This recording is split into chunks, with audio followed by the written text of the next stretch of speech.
చదువుకుందాం.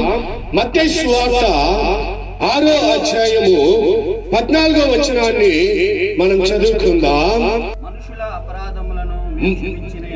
మనుషులు అపరాధము మీరు క్షమించిన ఎడల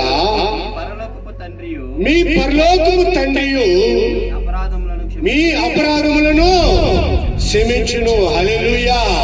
చూడండి, మనుషులు చేసిన ఏ కార్యాలైనా సరే, ఈ లోకంలో ఏ మనుషులు మనకు ఏ కార్యాలు చేసినా సరే, వాక్యము సెలవిస్తుంది, నీ ఇంటి వారి నీకు ఏమై ఉన్నారంట? బంధువులై ఉన్నారా? సమాధానమై ఉన్నారా? కాదు. నీ ఇంటి వారి నీకు ఎవరుగా ఉన్నారో? శత్రులుగా ఉన్నారంట. చూడండి, మనుషులు మనమే ఒకరిని క్షమాపణ కోరుకోపోతే పరలోకంలో ఉన్న నా తండ్రి ఎవరిని క్షమాపణ ఇయ్యడంట. హల్లెలూయా. ఎవరి అపరాధములో?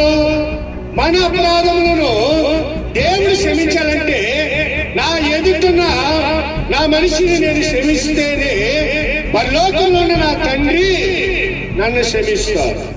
నా ఎదురుగా ఉన్న నా సహోదరుని నేను క్షమించకపోతే పరలోకంలో ఉన్న నా తండ్రి నన్ను ఏం చేయడంట? చెప్పాలా? క్షమించు.